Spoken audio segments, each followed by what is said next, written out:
My name is Kristen Graves. And I am Sharese Taylor, and we are students at the University of Toronto. And this is a project for our Portuguese class. Thank you.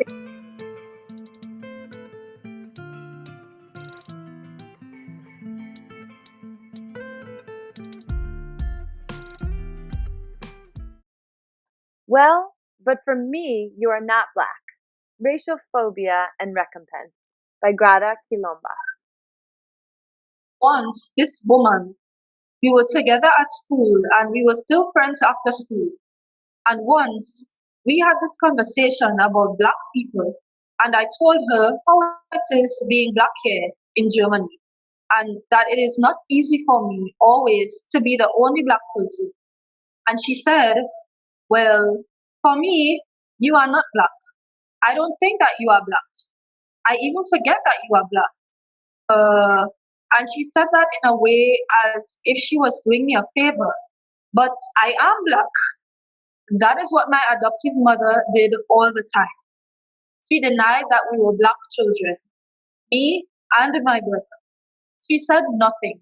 She never said a word. We never talked about it when I was little. This passage shows the process of invisibilizing the visible. When Alicia reveals to her white friend her own reality as a black woman, the friend suddenly responds by saying that she is not black. What was seen becomes suddenly unseen. Alicia is unexpectedly fantasized as colorless. This sudden inability to see race, once it is mentioned by those who are marked as racialized, seems related to a massive mechanism of negation where blackness is only admitted to consciousness in its negative form. I don't think that you are black. I even forget that you are black. This is disturbing to Alicia. When she reveals her disquieting reality as a black woman, she is at the same time being told that her blackness is not significant. Such ambivalent confessions prevent whites in everyday life from being confronted with black people's reality and the ways in which we perceive, experience, and feel this reality. Moreover, it prevents the white subject from having to deal with the uncomfortable fact that there are differences and that these differences occur through processes of discrimination.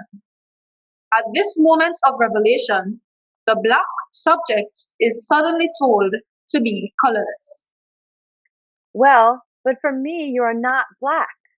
The interruption within the sentence, but for me, you are not, reminds Alicia not only of white fears and anxieties about blackness, but also of how her own life has been shaped by the fear of being attacked by phobic intrusions.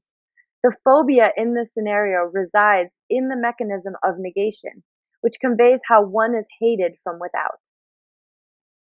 You are not black. What would happen if those who negate seeing your blackness were to suddenly see it? And why can they not see it in the first place? Why do they need to negate it? Alicia realizes how black people are fantasized as negative in the white collective unconscious and notes how her friend rushes to reject such a fantasy.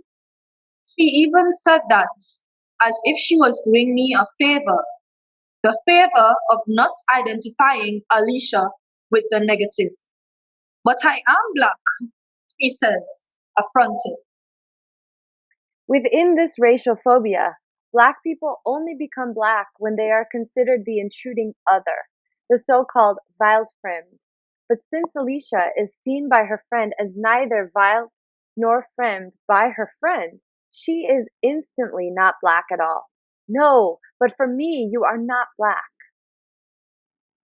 This allows positive feelings for Alicia to remain intact, while repugnant and aggressive feelings toward blackness are projected onto the outside. Here, we can understand the function of political correctness. It protects us from the toxic imaginary of the white subject. Our concern is not what the white subject thinks, but rather the fact that we do not want to be invaded by its toxic and the dirty fantasy. My name is Kristen Graves. And I am Sharese Taylor, and we are students at the University of Toronto. And this is a project for our Portuguese class. Thank Thank you. you.